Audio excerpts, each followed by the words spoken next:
नमस्ते भैया जी। ये कहानी है 4 दोस्तों के घूमने जाने की, जिसमें दोस्त कम और सीन्स ज़्यादा कैप्चर किए गए हैं। निकल पड़े थे हम लोग फिर से उसी जगह जहाँ पर हम लोगों ने अपने ब्लॉगिंग जर्नी की शुरुआत की थी। जी हाँ, सही समझा आप लोगों ने, अस्सी घाट पर। लेकिन इस बार ना ही सुबह ना ही दोपहर में, पर शाम को, क्योंकि शाम के समय वहाँ का सीन्स अल्टीमेट ही होता है, अल्टीमेट लेवल का होता है। देखिए एक छोटा सा इंट्रो।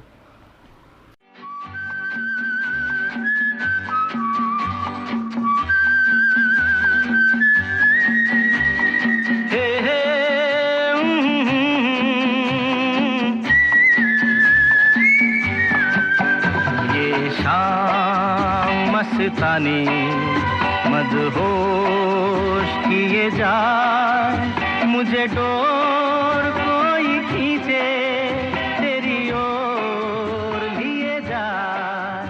ये शाम गली में गाड़ी खड़ी करके स्टैंड के पैसे को बचाने की खुशी को अपने साथ लेकर हम लोग चल दिए घाट की तरफ। उस मोमेंट को कैप्चर करने के लिए, वहाँ की लाइटिंग्स को कैप्चर करने के लिए और आप लोगों को वो मोमेंट दिखाने के लिए अपने कैमरे के माध्यम से, जिसको देखने के बाद किसी को भी अपने आंखों पर भरोसा नहीं होता है।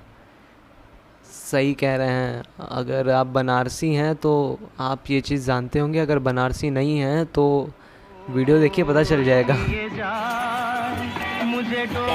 ये देखिए संजू के संजय दत्त आ रहे हैं। बच्ची ढेर आगे क्या जी। मदहोश किए जा, मुझे डोर कोई खींचे तेरी ओर लिए जा।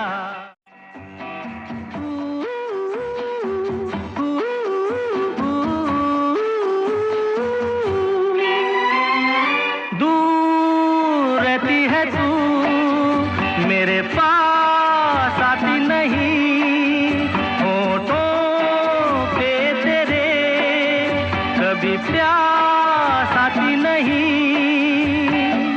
ऐसा लगे जैसे कि तू हंस के जहर कोई पिए जाए। शाम मस्तानी मदहोश किए जा, मुझे डोर कोई खींचे तेरी ओर लिए जा।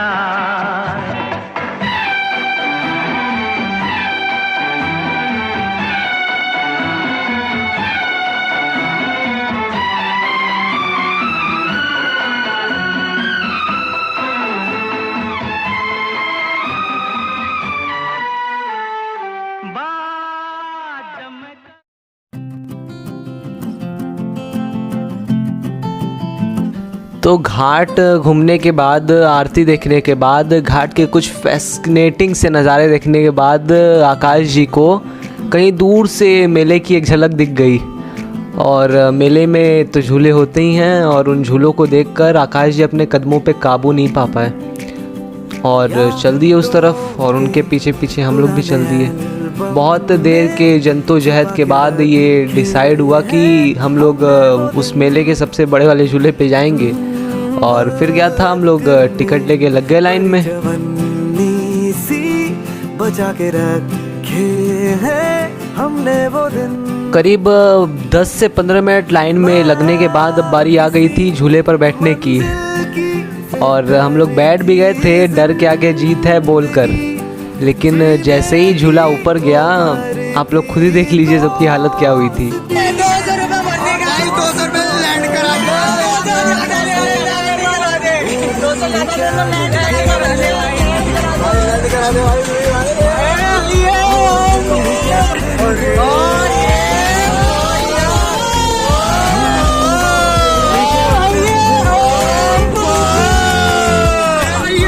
एक से 2 चक्कर काटने तक तो सब चीज़ सही था। हम लोग एंजॉय भी करने लगे थे और आदत भी हो गई थी, डर कम लग रहा था। लेकिन जैसे ही झूले को भाई साहब ने तेज़ किया, सबकी हालत वहाँ से ख़राब होना चालू हो गई।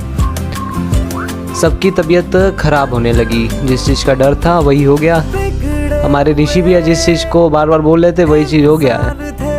और उसके बाद किसी की हिम्मत नहीं पड़ी कि वो अपने पॉकेट से कैमरा निकाल पाए और शूट कर पाए। तो शूट तो उस समय का हुआ नहीं, उसके बाद भी बहुत देर का शूट कुछ नहीं हुआ। और फिर यही था हम लोग का आखिरी सीन जिसको हम लोग कैप्चर कर पाए। इसके बाद देखिए क्या हुआ, कैसे हुआ, हम लोग की क्या हालत थी, हम लोग कहाँ पड़े थे।